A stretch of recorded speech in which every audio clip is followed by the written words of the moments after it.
Salvadore Poe, welcome to Ordinary Visionaries. Thanks, Robert. Nice to see you, brother. Yeah, it's really nice to see you. Really nice. It's been a while. Thanks. Yeah, it's been a while, sure. Yeah. So the first question I ask everybody on Ordinary Visionaries is very simple. How are you an ordinary visionary?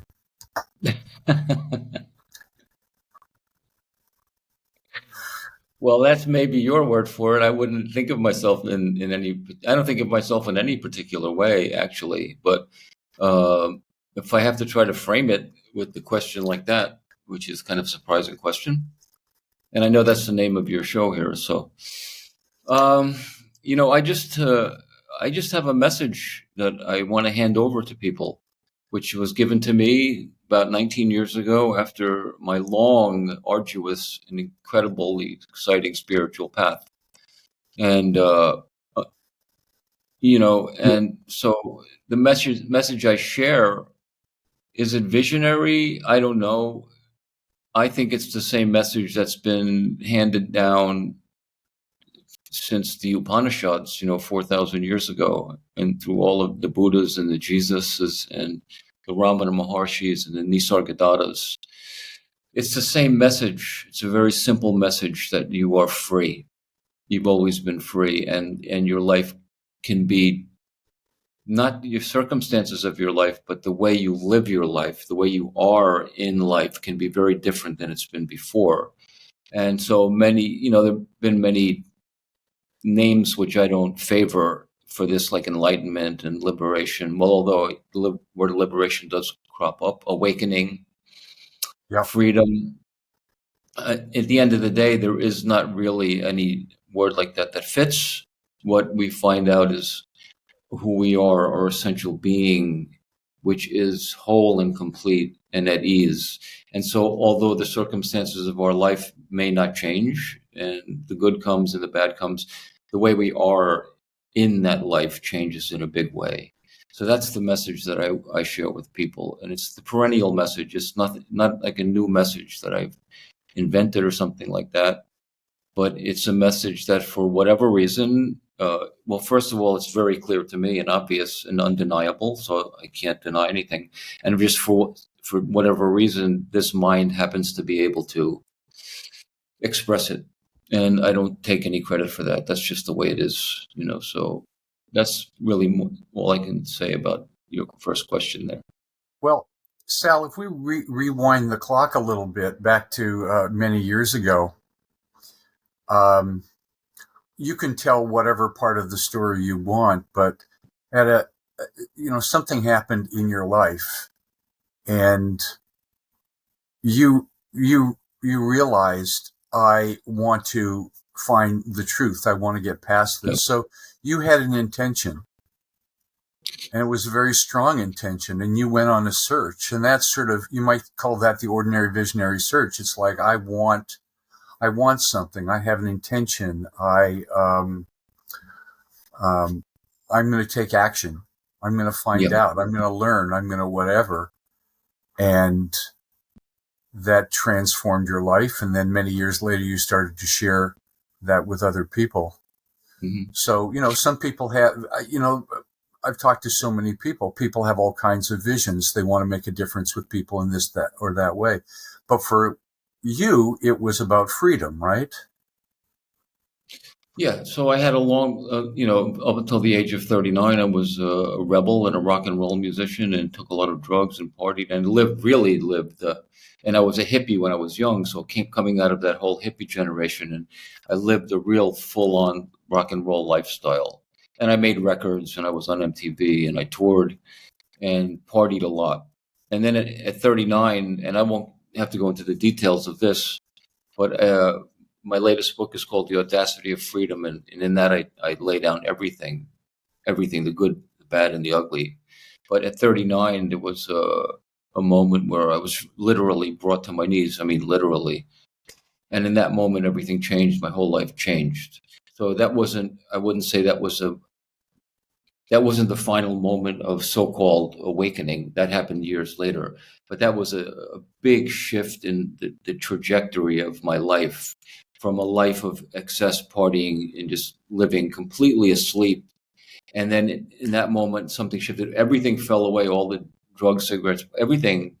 And I knew that I had to get on the spiritual path. And I had no inkling of the spiritual path before that. I had said goodbye to God when I was a kid. I didn't find anything in religion, Christianity. To me, there was nothing there. So I had no interest, literally nothing. But that Right. moment, something was revealed. And then I went and bought some books for spirituality and started meditating.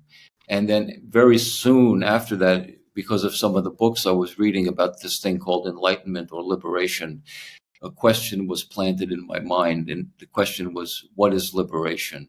And that question was burning me for like 7 years that I was on the path. I had to find an answer to that question. And that question took me everywhere in the world, to Europe and America, and finally to India, where I spent a lot of time meditating and living with masters and gurus and sages. I had countless mystical, spiritual experiences. I meditated for countless thousands of hours. I went on retreats of all different kinds. I read every book I could get my hand on. And then in a moment of frustration, after 7 or 8 years, I was introduced to someone who could actually, because I was ready for the simple message, could actually hand over the message to me. And I was ready at that point to hear the message and for it to have an impact. That was in 2000, at the end of 2004. And it was very simple by then, at that point. And then after that, I just carried on living my life. I got back into music, but with a completely different mindset, not to make it or get anywhere, just to enjoy. And that was going on for 7 or 8 years until finally someone asked, really kind of insisted that I should be sharing. And I reluctantly agreed to speak with one person, Ron, who I think you know, Ron, in the early days. And then you, not long after that, I worked with you. And then that became what I do. Now it's been 12 years I've been doing this work. And it was not something that so to answer one of your questions, yes, an intention to find liberation was planted in my brain, but there was no doership in that. That just happened. I didn't create that shift, and I didn't create that question, and I didn't create the drive either. That was something that manifested here. So there's no blame, no credit. Just what happens. Right. We'll talk about doership later. Okay. I've been doing a lot of reading about free will and doership recently, and it's one of the most difficult, mind-bending kind of topics. I think about it all the time. But the thing that I want to talk about first is the essence, which is freedom or liberation. And a lot of people have different definitions for that. Sometimes freedom is, having enough money to get by. That's a certain kind of freedom, et cetera, et cetera. But we're talking sort of the ultimate freedom. Mm-hmm. And how do you talk about that? How would you define that? What is that to be free as a human being? I mean, it's not a simple 2-word answer. I know. No. And there are many ways as we've worked together before, I speak about it also in many different ways as well. So whatever I say now will only be maybe one or two of the aspects. The first thing that came to my mind is this thing of seeking. So, and as you know, seeking is not just spiritual seeking on the spiritual path. I was seeking my whole life, but I was seeking in rock and roll and living a free lifestyle, the way you described, free to do whatever I wanted, and drugs. I was seeking. I didn't know I was seeking. But what was I seeking through all of those? Was the success that I was seeking really for the success, or was it for the idea that would bring me happiness? Well, sure. Little known to me or to anyone else, really, it's not the new car that we really want. It's we think we're going to get out of the new car or the new house or the success. That's going to give us ultimate fulfillment and contentment. Of course, that never happens because there's always the next thing and the next thing and the next thing. And everyone is a seeker. Everyone's a seeker. We don't recognize our inherent contentment, which is already here. So we seek. And then some of us, like me, get on the spiritual path. And then I consciously knew I was a seeker. Now I knew. And I was seeking for something called enlightenment and liberation and spiritual experiences and the travels and the gurus, and all of which I had. But again, what was I really seeking in all of that? Was it those things in themselves? I thought Did so you, at the time, but did you have again, a sense what of I what was it, seeking is ultimate fulfillment, contentment. I was thinking about this Sorry, go ahead. yesterday. The seeking, um, for me, is to get to a state of absolute peace and contentment 100% of the time, enlightenment, whatever the hell that was. And, that's, That's what and that's, everyone is seeking. That's what yes, everyone is seeking, even with the new car or the new relationship or the fulfillment. success. Yeah, somehow. Yeah. Yeah, But what we find out is life isn't like that. Life presents the good and life presents the painful as well. There's always going to be the good and the painful. So the real contentment isn't about coming into a new state of always being in bliss or something like that, right, or into a state where nothing negative happens. It's coming to know really that no matter what comes and goes, I'm okay. I'm fine. The Bible calls it the peace that passes understanding. It's not like a feeling of peace or something like that. It's not the feeling of peace. It's the reconciliation that what is. And sometimes life provides pleasant, beautiful things, and sometimes life provides so-called painful or ugly things. That's life. And so there is a complete reconciliation there. And that is the deeper contentment, not a feeling of contentment or fulfillment, but the knowing that I'm fine, no problem, no matter what's coming and going. So right. that's one way I would speak of freedom right there. One of the ideas, I think one of your most powerful ideas is stop arguing with what is. That's exactly it. And and if you look out into the world, you see a lot of that. You see nothing but that, in fact. And, Exactly. it's like, this should be this way. This should Yeah. be that way. They should do this. Mm-hmm. The, But it's more insidious within yourself, arguing with yourself. I should be this way. I should be more this and more that, more successful or more enlightened, or I should be feeling different than I feel now. Arguing with what is, but what is. You can't be anything other than you are in this moment now. There is no other alternative. Whatever you are in this moment now is truth. It's what right. is. It can't be different. Our mind tells us that something is wrong with me now in this moment. Forget about like the politics and what's wrong with the world. That's fine. I mean, yes, but what's more insidious and more painful is the argument with oneself, about who one is. Yes. Another way to speak of freedom is that the arguer itself is gone. The one who argues with itself is ego, obviously. Yep. Ego, because without that ego, then there's no one here to complain about what is true, and it could be whatever it might be. Right. I'm not many things that would have thought in the past I should be or something. But there's no Right. problem. I can't be You any are different. exactly as you are right now. Yeah, I had there's no other alternative. I had a conversation with a guy a couple months ago. He was a past client. I hadn't talked to him for a while, and he was telling about some of his successes, which were great. He'd done this and that and helped a lot of people and made a difference and blah, blah, blah. But there was a niggling sort of, but I haven't done this yet. And it was kind of like, because of that, it wasn't okay until, it's like, when I get perfect, then I'll be happy. And Yeah. I thought that, and we had a conversation about that. And, although he had accomplished great things and made a big difference, he couldn't be satisfied Okay. with Yeah. whatever he had. So he was arguing with that. And I see that all the time. I mean, I've worked with clients for years and that have accomplished great things, and yet there's this abiding dissatisfaction somehow. That's And because satisfaction is not in the things. It's not in the objects or in the right, accomplishments, which what I was saying right, before. We think if I accomplish this, I'm going to be content and fulfilled forever. But then we find out very quickly it's not enough. What's next? So yeah, it's what I call looking for love in all the wrong places.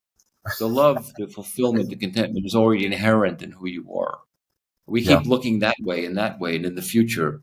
And this is not going to be found that way. Maybe momentarily we get the new car and we feel good until the next moment and the next desire and the next fear comes in. And then there's something else is wrong or the next accomplishment. Yes, I just helped 100 people, whatever. I don't know what your friend does. And okay, great. They feel good for 10 minutes, but what about the other 100 people? You just never any end in that realm. yeah. Instead of having some deep, abiding satisfaction for what you contributed, the difference that you made, it was perfect the way it was. But that's But I hard. have to, I have to That's hard. push back on that. A deep, abiding satisfaction for what, like someone could look at me and say, for 12 years I've worked with hundreds and hundreds of people, and many people have reported a huge shift in their life. Yeah, But I don't feel a deep, abiding satisfaction. I'm happy, great, that's nice, but I yeah, don't need that. I don't need that for satisfaction. yeah. I You know what get I mean? it. I get it. It's the opposite side of the same coin. Looking back at what I've done and feel satisfied is the same as looking forward to what I haven't done and feeling unsatisfied. That's two sides of the same coin. I Right. just do what's in front of me, and I see many people seem to report that it's changed their life or been benefited. Yeah, Okay, that's it. That's what it is. yeah. Well, sometimes I look back and have regrets. Oh, I didn't help that client as much as I could have helped them, or Yeah, whatever. And then yeah, it's like, here I am now. What happened happened. I did my best in the yeah, moment, that's true. and just what's next in front of me. I retired and decided to do this thing, That's cool. I'm sure you're and meeting a lot of interesting people. yeah, it's been fantastic. So freedom is this place where you're okay with where you are in the moment. It's like, here I Yeah. am. Basically, yes. I mean, but some moments are not pleasant, and it doesn't mean you like the moment or whatever. But it's like reconciliation. This is what is okay. I know I'm fine. I know no matter what comes and goes, I'm fine. This is a Yep, completely it can't be unconvinced of that. I know I'm fine, even if yep, something is horribly happening in the moment. There's a deep knowing in there that I'm fine. So okay, let it come and let it go. Let it knock me on my ass, whatever it does. yep. Okay. I've had a few health problems recently, and this work has been particularly helpful to Oh, I'm glad. just be with what's going on. And Yeah, when you have some pain, when you have some physical pain, it's yeah, takes a little extra. definitely. Yeah, I'm Just not cavalier about people's traumas at all, and I'm not cavalier about illness and physical pain. Those are all tough nuts to crack, of course. I'm not cavalier about any experience like that, but still, we can still see something. These words don't work beyond or before no, that's true essentially. And I've worked with people who have been dying also, who have been pretty much at peace, as well, even though it's not pleasant. Yeah. yeah. So here's the next topic. My favorite topic. Doership. If no, that will Oh, come later. Uh, the answer to the question, "Who are you?" Who am I? Who are you? And this is not a small topic for people. In marketing, we create an identity. Who am I? Well, what's my message? Well, what do I stand for? All of that is fine in that particular domain. of course But it is. who am I really? And if you ask somebody, "Who are you?" It's always a description of something, some aspect of it, but it doesn't really touch the essence of who we are. And you know, I talk about it in a certain way, but I want to talk about how you talk about it. Like, If I asked you, Sal, who are you? What's the authentic answer? And let's explore Okay, that. let's do it, Robert. You know I don't like to talk about things, don't you? For a moment, for a moment, don't attend to any of the to appearances of the mind or the body or this conversation or anything, objects of the room or thoughts or sensations. Don't, everything's fine, but don't attend to any of those things. Simply know you're here. Just here and now. Here I am.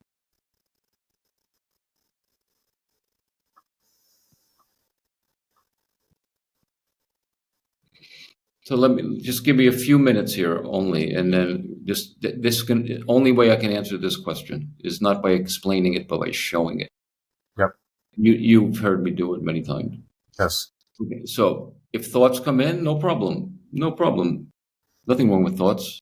But if you notice that you're attending to thoughts, in the moment you notice, come out into the sun of pure knowing for a moment, pure being.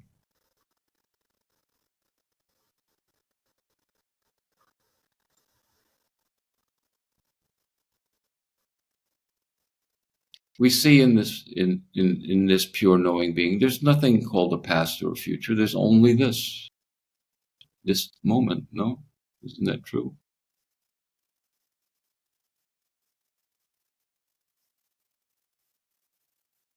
Now we can say, but something. Then you're going into the mind, and I'm asking you for a moment to not attend to what happens in the mind at all.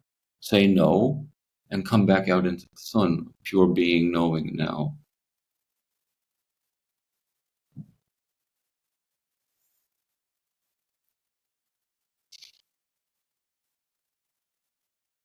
So in this pure being knowing now is no time. It's only this.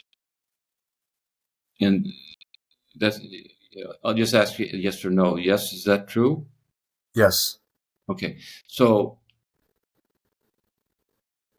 let's say 10 years ago, or maybe it was, I tapped you on the shoulder and I said, Robert, come out into the sun, pure being knowing. And you did. Wouldn't it be the same as this? Yes, the environment would be different. The body would be different. But wouldn't the pure being knowing be the same? Yeah. It would, wouldn't it? Or if I do it in 10 minutes from now and you come out into the sun, this pure being knowing will be the same, won't it? Yep. When you were 7 years old, if you were able to, and I tapped you on the shoulder and your body was very different, but if I said, come out into the sun, pure being knowing, wouldn't this be the same as it is now? Yeah. So then what about you has stayed the same all of this throughout this body life? And this is just a very brief revelation. What about you has not changed? This pure being knowing. It's Yeah. always been here. And the body has changed, the thoughts have changed, the circumstances have changed, the whole world around you has changed, but this pure being knowing has always been the same your whole life, hasn't it? So then who are you? Yeah. Don't say, no words, no words. Just know. Yeah. Just know I am. The Bible says it. Be still, which means don't attend to thoughts, don't attend to anything that's happening. Don't deny anything, but just don't attend to any of them. Be still. That's what it means to be still. Don't attend to anything. And know, it says, and know, pure knowing, I am. Be still and know I am. This is God. This is who I am. It's right there in the Bible in black and white. So that's my message, as you know, Robert. That is the foundation of all true messages of freedom and liberation or enlightenment, whatever you want to call it. Without that foundation, there's no message.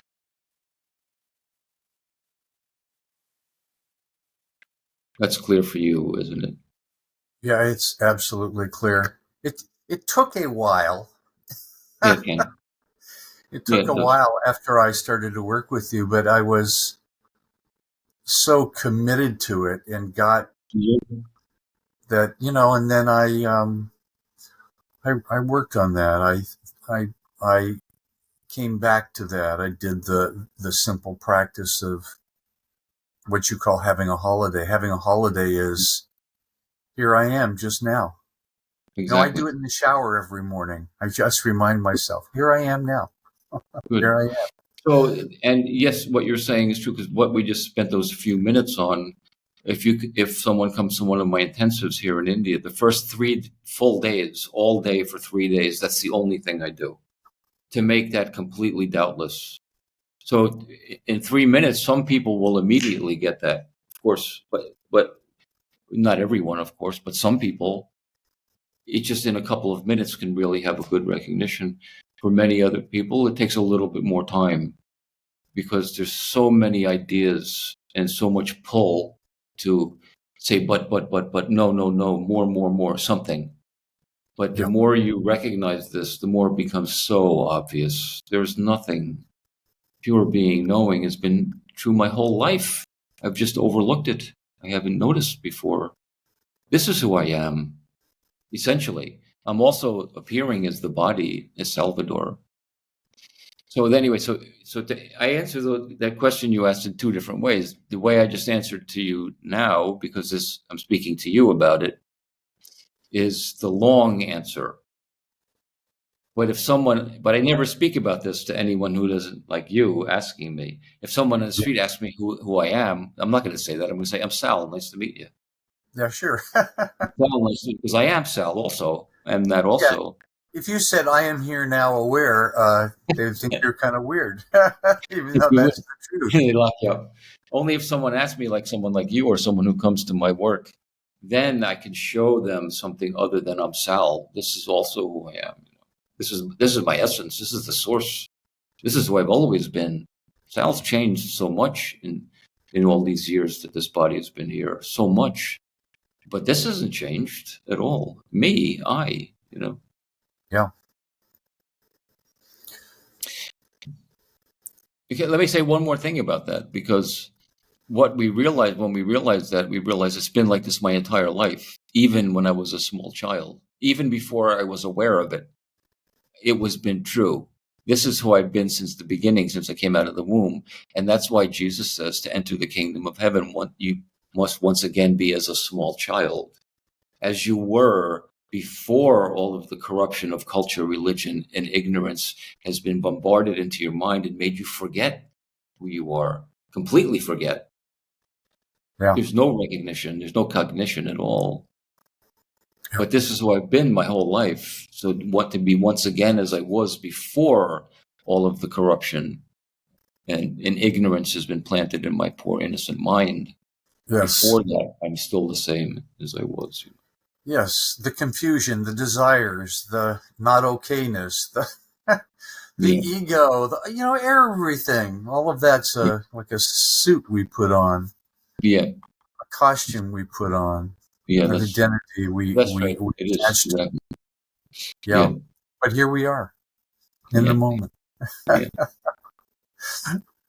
So let's talk a little bit about some aspects of that, which is it's also another mind-bending idea. There is no past and there is no future. And that's conceptually there is. We have memories of something of when we were, and we can imagine the future, but they don't exist. They don't And exist. this is it right now. And They don't exist except as an idea in the mind. right. And even, by the way, and someone sent me something today, science, physics are starting to catch up to this idea too, that there's actually no time. And something the sages, and also for myself, the sages found out thousands of years ago, they didn't need any mathematics or instruments. They just looked within and found out there's only this. There's no past or future. There's only this. And even the so-called past 10 years ago, it was now. It wasn't the past, it was now. So Yep. even that. So time and mind are synonymous. One doesn't stand without the other. One doesn't stand without the other. Without mind, there is no time. Right. You see what I mean? If in no mind now, there's no time. There's only this. But Yeah. as soon as we start being affectionate to mind, or tending to mind, or believing what mind says, immediately time is born, isn't it? So Yeah. time and mind are completely locked. Well, it's in a sense, it's a practical necessity. What did I do Yep. yesterday? What will I do later, et cetera, et cetera. But Yes. all those are thoughts and nothing to do with right now. So And what's the yes? I'm sorry, Robert. Go ahead. Yep. So then I'll tell you why. Yeah, that's exactly right. Of course, I say I'm booking my flight in 2 months to go here, or I did something last week. I met a friend. Of course, that's all at the level of mind. So that's all fine and practical, and it's part of the play of Leela, part of the play of life. It's a play. So then, what's the benefit of really, in a very profound way, recognizing that there's only this moment? And I say it's that because the vast majority of our suffering comes from this idea of time. The terrible things that happened to me in the past, the traumas and the regrets and the remorses and the guilt. And I suffer because of those things in the past, and the fears and anxieties and apprehensions of the future and the hopes. And I suffer because of that too. Those things are all illusion. They're illusory. They don't exist. So as long as we believe fully that there is a past and believe fully that there's a future, we suffer along with the belief. Because right. inherent in those beliefs is fear, desire, regret, remorse, guilt, apprehension. All of these things, they're inherent in the belief in past and future. So we can alleviate a lot, almost all, of our suffering by knowing that those things are not true. There's no actual validity in those. They don't exist.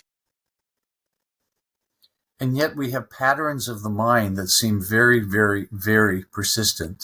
Yeah, We act in a certain way. yeah, I have certain obsessions about certain things, yeah. and yet uh, to see that, well, that's something I'm obsessing about, but I can come back to now.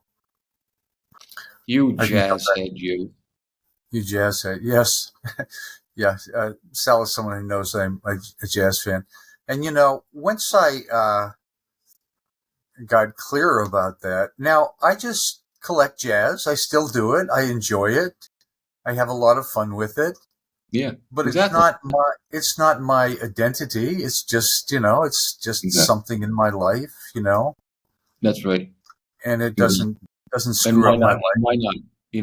I'm conditioned by the past as well. I come from New Jersey, an Italian background, and there's certain conditionings in this body mind that Right. make Sal to be who he is. I don't deny that, but those are appearing now. But Yeah. it's the things that cause us to suffer: regret and guilt and remorse and nostalgia and sentimentality. This is all suffering. All of that is suffering. And so I don't deny, okay, I did something stupid last week. Okay, but how much regret do I need to live to know that? Not much, really. Maybe So, none. but exactly, you really don't need any. You just need to recognize something. But of course, we're taught in our cultures that you should regret and you should feel guilty, and especially if you're Christian, Judeo-Christian, you're guilty and you should regret. And this is just ignorance. It doesn't benefit anything. And it's likewise with the future, to worry about what's going to happen in the future. I have no idea what's going to happen in 1 second. Why am I going to worry about it? That's what kept me in music, like living in the future. I'm going to be successful and rich, or I'm not, and I'm going to fail. And this is just all misery and suffering. Now I just, as you've probably heard me say, I just do what's in front of me in this moment. And I don't know what's going to happen. It's okay. I don't need to know because I'm okay already as it is. Yes. You probably don't even follow politics, right? I do follow politics. I love it. I love to see the insanity. To me, it's like better than a TV show. Well, that's a good I way of do. In looking. the morning, I get my coffee and I look on. I don't look at mainstream media. I do sometimes to see what lies they're perpetrating, but I Right. watch journalists, real journalists. Actual honest, genuine journalists. And I see what's going on in the world, and I see the insanity. For me, kind of goes along with my work, see the insanity of the human mind. Right. Yeah. It's quite a drama that's unfolding here in the United States. Oh yeah, it's yeah. just wackadoodle, but we don't want to go there. I'll just say something to make everybody in your audience mad at me. MAGA, vote for Democracy. Yeah, no, yeah, but okay. Let's democracy, really. Oh yeah, nice. Yeah, That's great. That's a good joke. we're I studied a lot of this stuff a lot before finding you. I mean, a lot. I was in the spiritual path for my whole friggin' life. Yeah. And really got the concept of how insane we are and how automatic we are and how mechanical we are and how identified we are with all the stuff. Yeah. But I was like this far from getting, I'm just here. Yeah. And I'm okay. Exactly. I'm here and okay in the moment. And here's the possibility is kind of unlimited. And there's a sort of a calm, peaceful joy, not like blissed out like on drugs or anything. Just Yeah.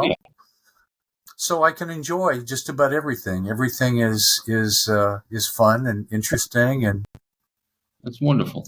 My crazy relationship is actually fun, even though it's crazy. Okay.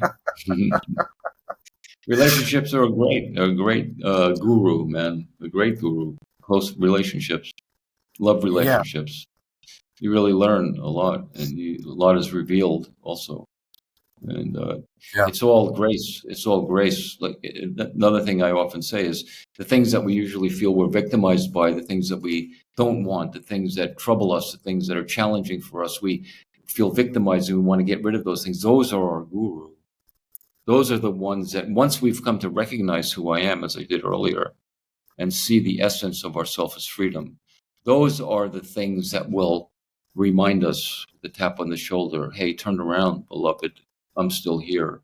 So all of those challenges in relationship can be the greatest grace, not to resolve anything or fix anything, but for it to turn one around again to see the essence who I am here and now. And that pushes you more and more to living freedom more and more. So I see the movements of life, the so-called negative movements of life. I don't call them negative anymore. I call them grace. Let's talk about the topic that everybody loses their mind over, which is, do we have free will? Is there a doer? And, I've read a few books about this. I've talked to you about this, and I get it now. I really do get it, that we do not have free will. There is not a doer, but let's sort of, how do you talk to people about that these days? How do you get people we spend another 3 full days on this topic in my intensives really? as well. Yeah. Wow. 3 full days here. If you come to India, 3 full days on this. And I just walk people through their experience of life and try to find something that they created or chose. And we go to the root and we see that actually no one here created that thought or idea. I can't go into it now because we're having a brief conversation, but I can do one little small thing. If you think you think so, let's just play along with me. So let's say you think that you create things, right? You can create. Sure. Right? Create your next thought.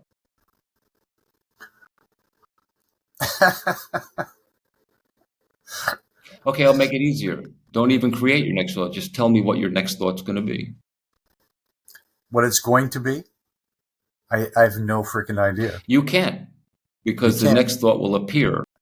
And then what's called ego comes in immediately and says, I did that. But what happened was a thought appeared. Let's say the thought elephant appears. You'll tell me, I created the thought elephant. that happened a split second after the thought appeared first.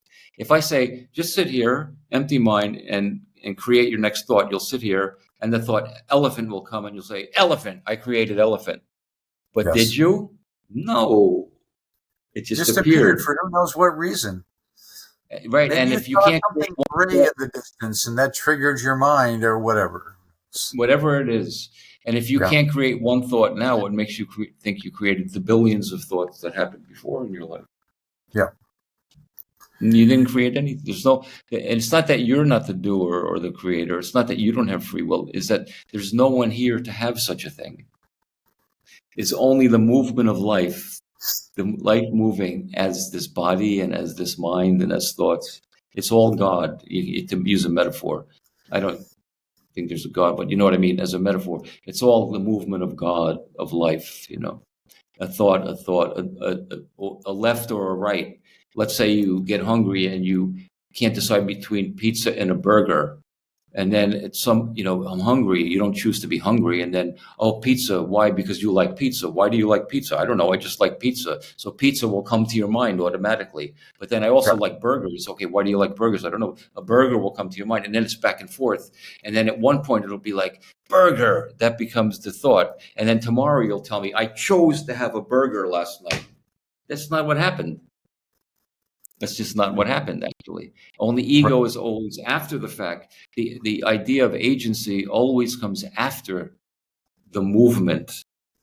So that's ego. When you see what ego is, you realize there is no such thing as ego. That means there's no one here to be a chooser or to be a doer or to have free will or anything like that.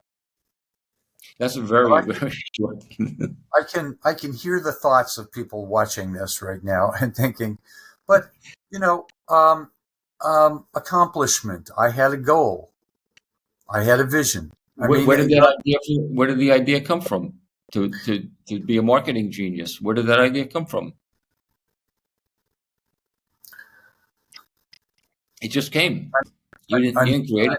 I'm thinking back. One thing just led to another, right? Were you good at it when you retired now? Were you good at your work? Yeah. I would be terrible at that work. Did you choose to be good at it, or you just happened to be good at it? I'm good at I, making music. I didn't choose that. That's just what is. yeah. I have certain traits, and I didn't choose those traits. Is that Exactly. I'm somewhat methodical. I'm persistent. I study, but I didn't create any of those things. Those things that are things that developed in me over time. That's right. And now, if you have a certain amount of information, you have that as a tool that you can use for whatever you want, etc. And it's Exactly. natural. I'm always thinking marketing wise about things because I've been so educated about it and tuned into it. But Yeah. So um, that's right. So but you we see it. but the I sort of have a split kind of attitude about the whole ordinary visionary thing because I like that it's ordinary. It's like, no, I'm not. It's no big ego thing. It's Yeah. just I'm ordinary, and I did have ideas, and I was lucky enough to have something there that was developed in me that persists and takes the next step, and Yes. then as a result, I'm not sure I could teach anyone how to be an ordinary visionary. Some people just are Yeah. naturally that way, and Yeah. somehow I have this thought, and I could be wrong, that if people hear about ordinary visionaries, they might go, "Well, that's a possibility for me. What do I want?" And Okay. it opens up a possibility. At least it's better than you can't do this. Everything is impossible. You're a loser. Yeah. So That's it's an good. interesting sort of thing because I understand we don't do anything, and yet there's a movement of expansion, and we can welcome that. But do we choose that? No. No, I don't choose that It's, either. If someone sees a show like this or one of your other guests and gets inspired, that they yeah, got inspired. They didn't create the inspiration. They got the inspiration. The inspiration happened. So yeah. everything just happens. There's no one doing any of it. This is the end of ego. This is the end of ego right here, what we're speaking about now. There's only the movement of life, and I don't know what the next moment's going to be. And I have my particular whatever skills or abilities to play the guitar. I have some musical artistic abilities, somewhat whatever level that is, I don't know. And I have the ability to share as I share. Why? I don't know any of these things. That's just what is here, None of it was self-created, though, Yeah, and you don't feel driven to do particular things. I mean, in a way, you're a musician. But right now you're not. Maybe you are doing some music right now. But once I had a conversation, you said, "I'm not a musician right now. I've been doing music for quite a while." But No, then all of a sudden, yeah, you pick up the guitar and it's like, okay, and you create a song, and then you that's recorded right. few albums, and Last year I spent 9 months. I have a recording studio. Last year I spent 9 months every day in there, not because I was driven, but because I was inspired. And right, then nine months ago, one day it was just over. I didn't touch my guitar for 9 months. And just recently I started playing my songs a little bit again.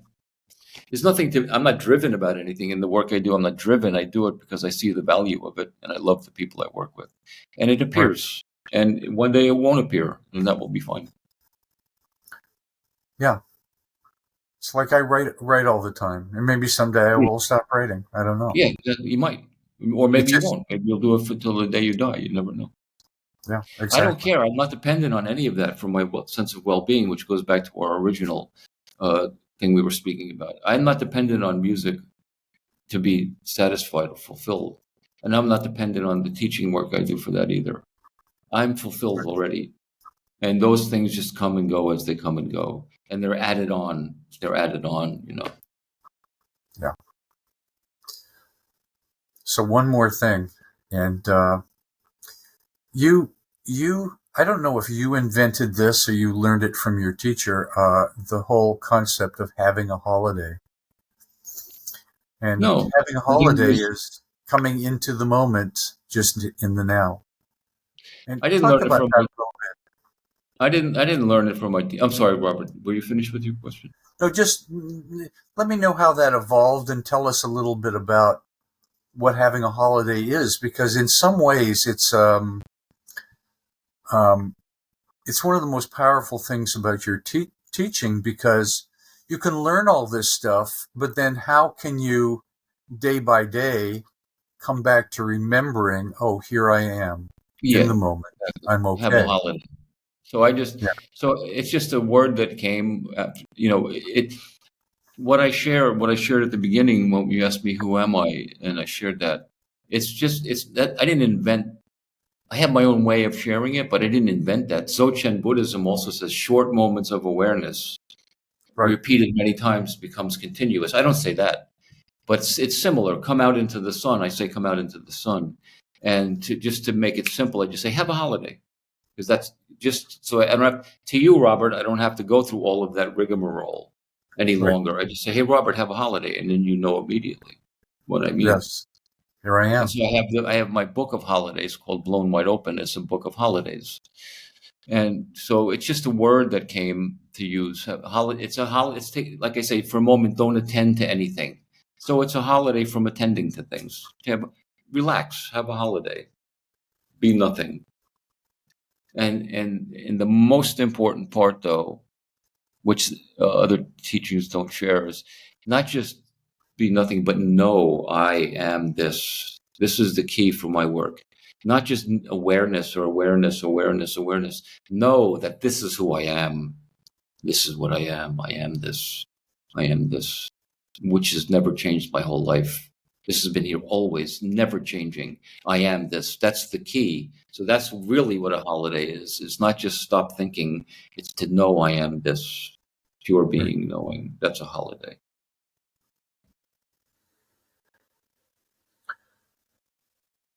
Almost too simple and yet so Yeah. powerful.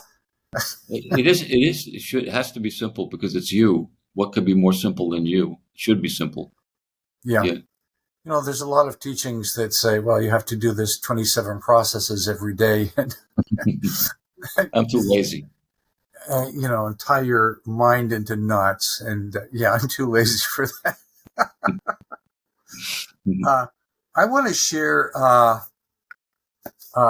your books. This is the first book I read before I met Sal. I was always looking for books on spiritual growth and this, that, and the other thing. And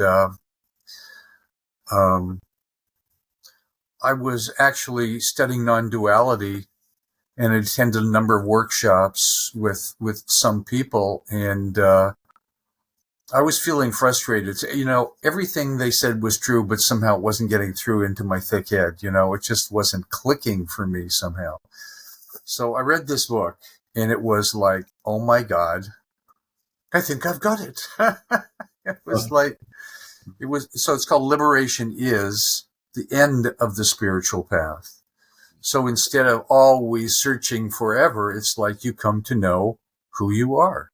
Right. And it's such a brilliantly written book. Step by step, it takes you through these inquiries. And then I said, well, I want to know more. And I looked you up online and I contacted you and we did some one-on-one work. And then I attended the sort of support sessions over a period of a year or so until the penny finally dropped. Our minds are very, very persistent. Yeah. And we're very, very attached to certain things and how things should be, and they should be this way, and I should be this way, and this is how it works. And all my past spiritual training, which I, finally all that got integrated anyway. But it started with this book. It's really a great read. And then you wrote this book after I started working with you. The Way of Freedom. Mm-hmm. And I still read that. I pick it up and it's on Kindle. I read it on Kindle mostly. And this is all just conversations that were transcribed from various conversations and the group meetings you had. And there's even a conversation with me in here. It doesn't mention my name. Excellent. It's in there. I came across it the other way. Oh, yeah, that stuff. Probably more than one, actually, Robert. Maybe.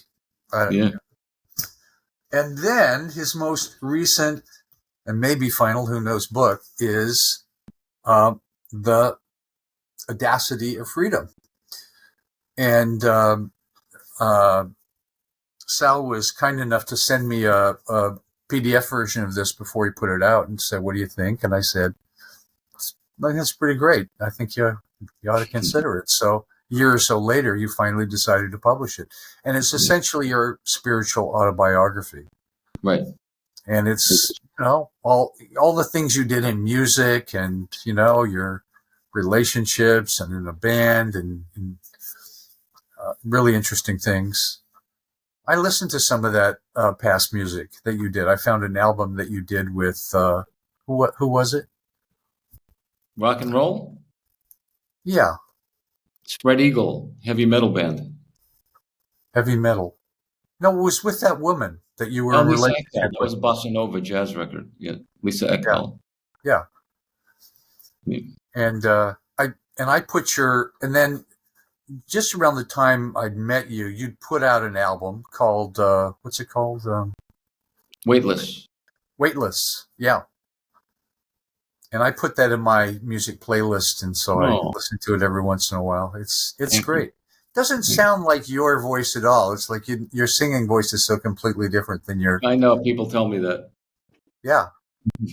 I sound like this, but I sing like John Lennon or something. Higher. Yeah, it's a really, really good album. It's really good.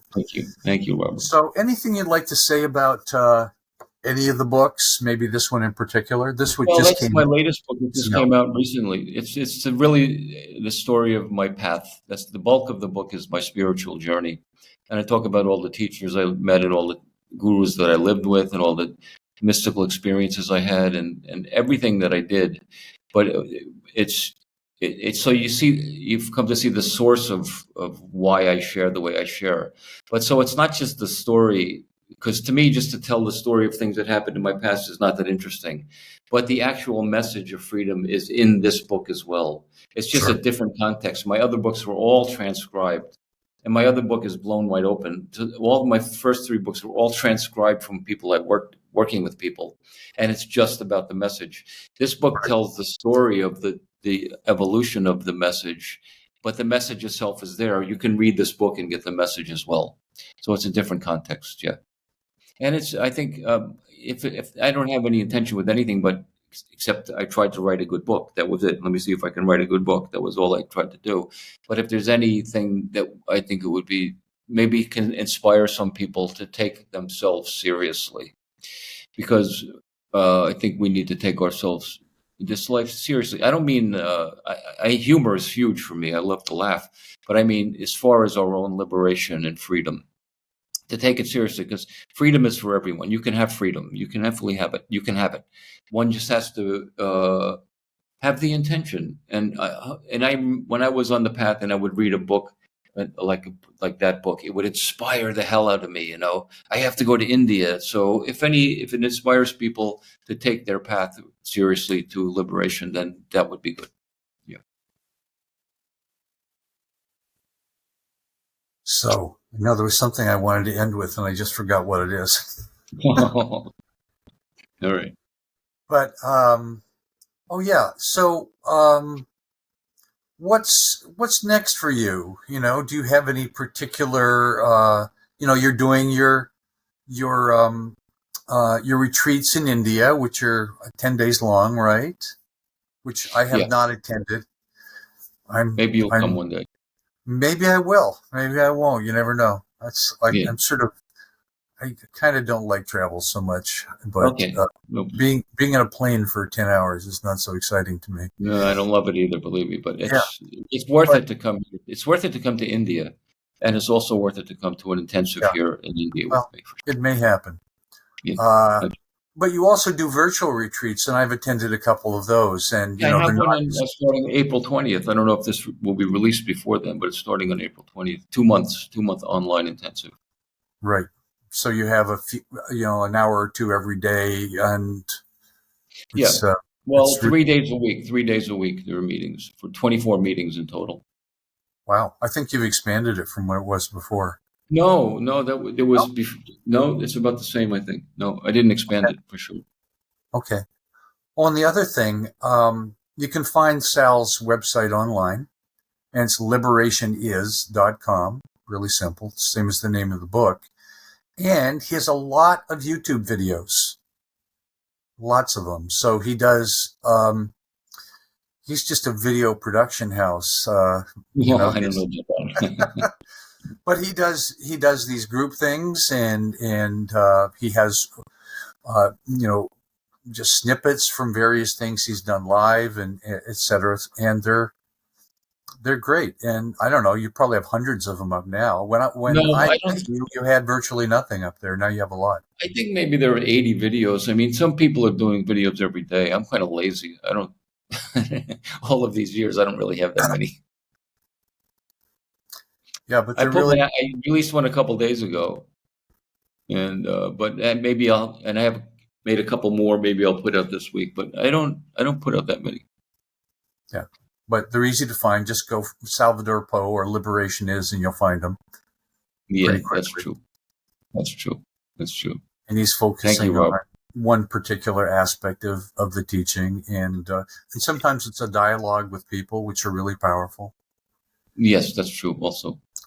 Yeah. So, Sal might be someone you want to get to know, and maybe this is the last time you'll ever see him on this video. I have no idea. We shall see. I don't know either.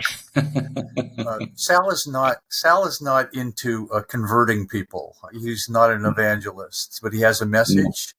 He puts it out there, but he's had a great response to it. And a lot of people, it's really made a huge difference to them. For me, for sure, it's been the pivotal thing working for you. Thank you so much, Robert. That's made so all nice. The difference. Thank you, brother. So, thank you, sir. Thank you very much, Robert. Nice to see you, man. Thanks so much for having me, Robert. Really, it was really nice to talk to you. Thank you. Yeah, it was my honor.